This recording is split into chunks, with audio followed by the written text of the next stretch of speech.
welcome to Thoughts from the Green Room with your host, Jeff Mays.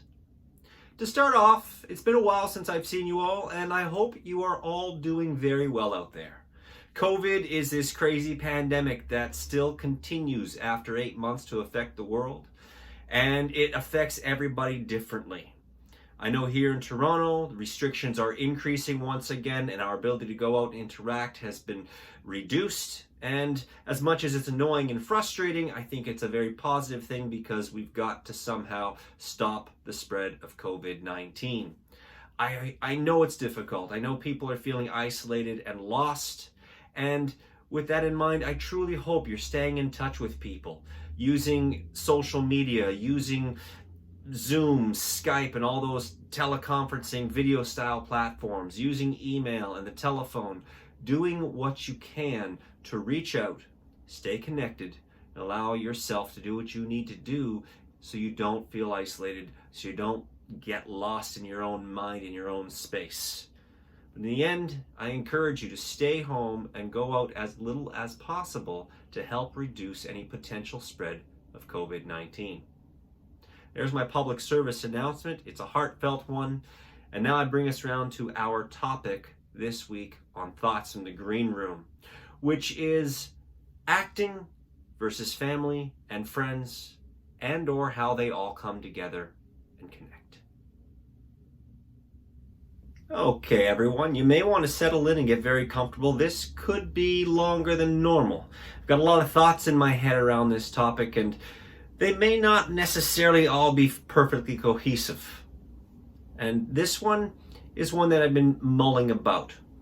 It is a throwback to some of the earlier episodes of Thoughts of the Green Room, talking about vulnerability, talking about masks. And in respects to those things, I've continued that thought process on what it is that I do personally as an actor, and what it is that my colleagues may do as an actor. And I've been thinking about what is required to present a full-bodied and truthful performance that an audience can buy into.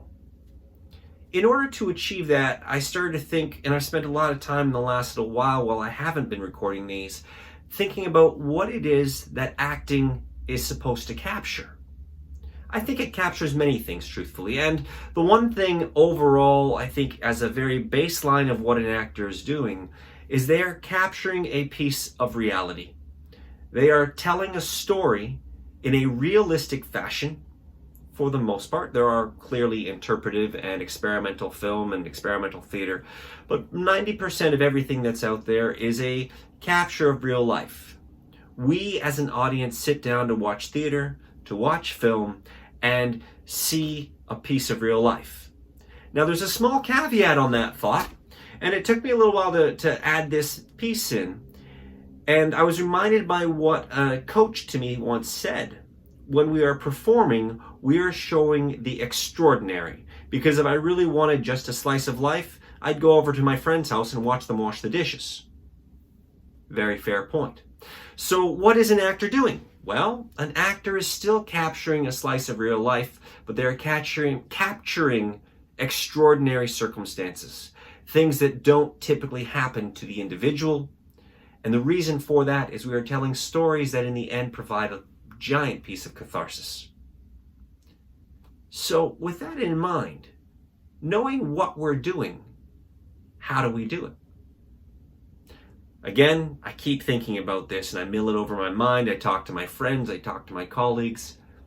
And it seems to me, and it seems to them, that what we are doing, for the most part, there are exceptions of course, experimental film, theater, you get the idea. But for the most part, what we are doing is representing reality. If we're not representing reality, you as an audience member, me as an audience member, when I'm watching and observing, I can't buy into it. I can't sink my teeth into it and relate. I can't emote through the character on screen. I can't buy into the circumstances, and therefore, I don't want to watch it. Just like you wouldn't want to watch it. In order for me and the majority of the people who watch Netflix and Prime and all those other streaming services, as well as theater, film, going to the movies whenever we can when COVID is free, we are trying to relate and look at ourselves through the characters on the screen or stage. If that's the case, and that holds true for the majority of the time, the very first thing that an actor needs to do is understand what it is that is reality, or at least their perception of it. This is where I come around to the first real point about acting versus family and friends. When you get up in the morning, you get yourself ready for work, or you get yourself ready to head outside, and you turn the doorknob and you open it and you start to step outside, what is the first thing you do at that point? You put on your mask. Now, right now, that's kind of a funny statement because everybody puts on their mask to make sure they're protected from COVID-19, which is humorous for this moment, but kind of sad overall in the state of the world. What I'm referring to, though, is the mask that we put on to show the world. Nobody, as far as I'm aware, and I haven't met anybody yet who can do this or does choose to do this, nobody opens the door to go out into public and tries to find their most vulnerable and exposed self. We put on our mask, our game face, for the person that we want to present when we get to work, that we want to have present when we're riding the TTC or walking through the streets. Now, why do we do this? I believe we do this because we don't share with everybody. We don't engage with everybody, and we don't want everybody to know and understand our private business. A great example of this is when you're in a situation of distress and you're crying and you've got to go out and face the world because you've got to go to work to do the job and get the paycheck to pay the bills. You're not going to walk outside bawling and walk down the street with tears and hop on the TTC and cry out loud and let everybody stare at you. No, you're going to put on your game face, you're going to suck up the tears, and you're going to go out with a stern, solid exterior to protect yourself from being stared at. Day in and day out, we do this. We put on our masks. And I want to use the example of work as the greatest example that I can think of. We have colleagues that we interact with, and sometimes these colleagues are true friends. But for the most part, colleagues are people who live in our world from 9 to 5 and maybe for a short drink or a brief dinner chat after the fact. Maybe somebody you go to lunch with. But the interaction stops there. In those interactions with the colleagues, we are typically only dealing with work stuff or surface level things about life and what's going on around us. I qualify that it's only surface level because if we're going deeper than surface level, then we're starting to talk about friendship. And right now I want to talk about colleagues. For our colleagues, we wear this mask. They say things like, so how's your day? And you say things like, fine. On the inside, you're thinking, it's a horrible day and I want to shoot everybody and throw my computer out the window. You go out for a drink with colleagues for a social hour or two after work and they say, so what's going on? How are things progressing with you and your partner? You say, they're great. And you're not willing to talk about the big fight that you had the night before. You get my point. We put on our mask, we put on our game face, and we face the world. Now, this stasis of putting on the mask is something that applies to everybody. Doesn't matter what profession you're in, we all do it. The difference, or the contrast to that, is when you come home and you call up a friend and you say, hey, come on over, I got a lot to share with you. It's been a crazy week. And your friend comes over. Whether you do this consciously or unconsciously, you take the mask off so that you can talk the realities with your friend. You tell them about that big fight you had with your partner the night before, and you get their advice on how you might handle it. You bare your soul and express how you're hurt or injured, or how you feel like you've won the battle and things are going to get better, whatever it may be. You talk to your friend about how you wanted to shoot everybody at work because it was a horrible day and you wanted to pick your computer up and throw it out the window and just run naked in the streets so that you can get their advice, their input. so that their thoughts can add to your thoughts, so you can mull it all over and figure out what course of action. In the process of this, depending on the proximity, and I mean proximity emotionally, that this friend is or this family member is to you, you may break down, you may shed tears, you may expose yourself in a way you've never exposed before. These moments that I'm referring to, in contrast to the moments with the mask that you share with colleagues, are what I consider to be the real moments. They're the moments when we as people truly connect, where there are no barriers, where there are no influences other than what's going on emotionally inside. Why? Why do we do it with friends? Because we choose these people. Why do we do it with family? Because we choose these people. I'm going to pause for a second and I want to qualify family. Family are people you choose, or in some cases, for many people, family are the people they truly get along with. I know too many people where family are tensions and they're not willing to share much with them. They keep a mask up with family. But for our discussion, I'm including family in the people you turn to, the people you're willing to expose yourself to. Whether they be by choice or whether they be by blood, family sits there. For many, not all, but for many. And the friends, we bring those people in, we expose ourselves because we want their insight to the realistic, to the realities, to what's really happening, so that we can validate ourselves, so that we can take a course of action and feel confident in what it is we're doing because we have the support from someone else. We don't expose ourselves to our colleagues because we don't need our colleague to say, you know what, I really think you should have a very heartfelt conversation with your partner and get a mediator or a moderator between the two of you because you fight so much, if that's your story. We ask our friends to tell us stuff like that. Now, these are the contrasts. The mask on, the mask off.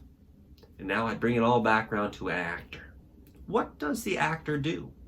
The actor produces and presents a slice of reality, but remembering what my coach said years ago, we are in, or our characters are in, circumstances which are extraordinary, the extraordinary. We are telling stories so that people can live through us, and by living through us, they can have a cathartic experience, they can relate to characters, and they can do what they may not do for themselves, or be encouraged by the character to take the step to do something that they may not do. In the case of movies, television, and stage, and the stories that are told, we are watching a lead character or characters get down to the realistic stuff that's deep and buried. The character has to evolve and has to expose themselves for us, the audience, to relate to them. I'm going to come at that from a different angle and exemplify it quicker. If all the lead characters and major people in a story all wore masks and only gave you surface level interaction, how boring would that script be? Hey Bob, how you doing? Oh, I'm great. Things okay with your partner? They're fine. End scene. What? No, the movie goes, hey Bob, how you doing? Oh, I'm okay. Are you sure? Well, not really. Tell me about it. I had to fight my partner. Drama, conflict, emotion, scene moving to the next where you see the partner doing the other thing. Fight. And now how did these two people come back together with the influence of their friends? We need to see the emotional soul bared from the character. We need the actor to be able to bear their emotional soul in order to be truthful and provide you, the audience, a realistic slice of life. I'm going to pause for a second. Think about that. We need the actor to bear their emotional soul in order for you, the audience, to connect with them for that cathartic experience, to buy into the reality of what's going on in the drama, the conflict of the story that's being told. Think about it. If that's what you need as an audience member, what does that mean the actor has to do? In order to be truthful, the actor needs to master taking their mask off all the time when they're on set or on stage. They have to trust that the scene partner and the people around them are going to give them the safe space to bear a piece of their soul that they may not bear anywhere else.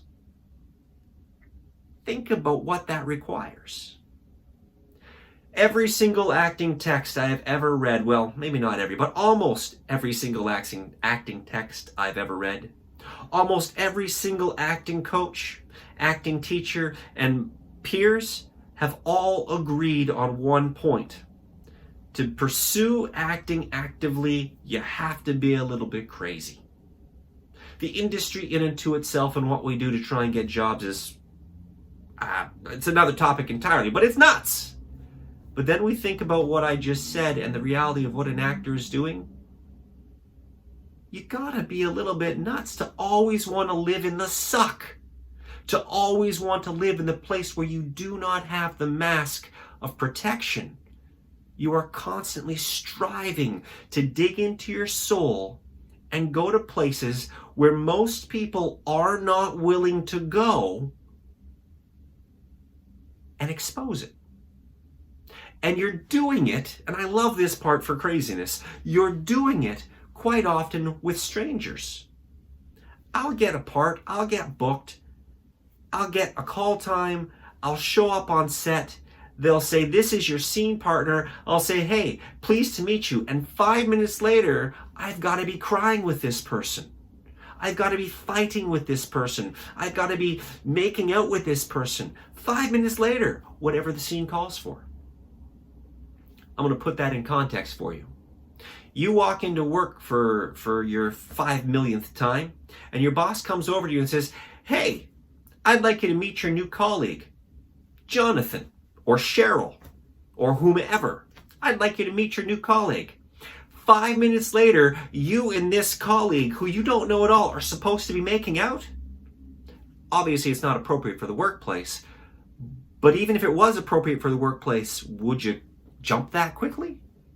5 minutes after you meet, you're expected to start fighting and bear all your... No, agreeably, not appropriate for the workplace, but if it was, and that was what it was expected, could you do it?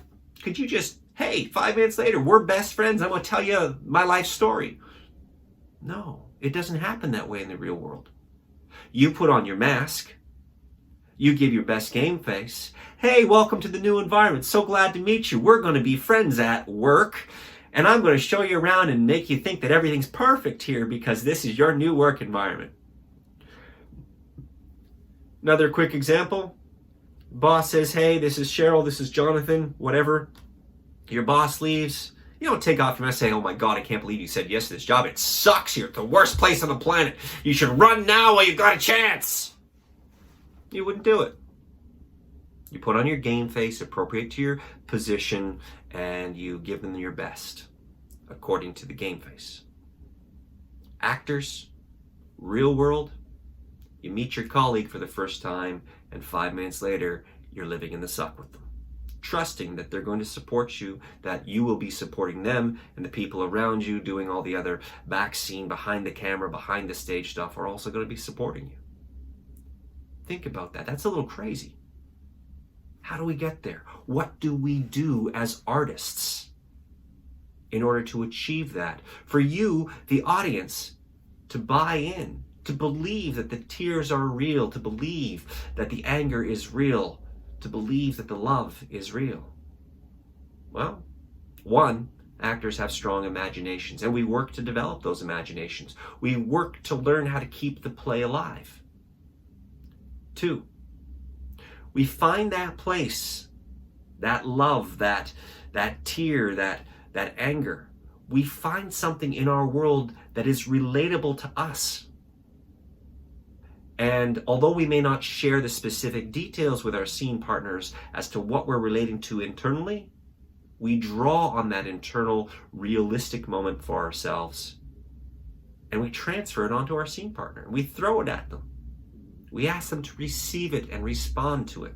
And they do the same to us. And finally, as actors, we practice and we train on how to find those difficult things and go to the places where nobody else likes to go to. And we practice taking our mask off over and over again for the sole purpose of being realistic in our portrayals, so that you, the audience, can buy in, connect to the character, see yourself in the character, live through the character, and potentially take action based on what you've experienced through a character. It's a crazy, crazy industry. I started this all off by saying we're going to talk about acting versus family and friends. And what I was referencing in that moment, to bring it all together now, is that with family, friends, and colleagues and the real world, we have masks or we remove the masks, depending on who we're speaking to. Colleagues, masks; friends and family, no masks. So acting versus friends and family. Acting is relatable to how we interact with the people we're close to. Acting does not relate to the people that we're putting up the walls with, where we as people in the world spend the majority of our time. With COVID present, as a final thought to all of this, I believe that people are choosing to pull the masks off more frequently because they need real connection. And as a result of that thought and the struggle that's happening across the world for any industry to stay employed and stay active and stay vibrant in these ridiculously changed times, I believe that it is most important for the arts to have a level of support and somehow push forward so that people who can't get out, who are isolated, have a venue and a vehicle in which they feel they can relate to for their basic survival, to keep themselves sane and not stuck in their minds and their own place. This relatability is what an actor strives for, and we do it by taking off our masks and exposing ourselves constantly. And that is in contrast to the majority of the world who actively puts on the mask to hide themselves. Those are your thoughts from the green room. I am your host, Jeff Mays, and I will see you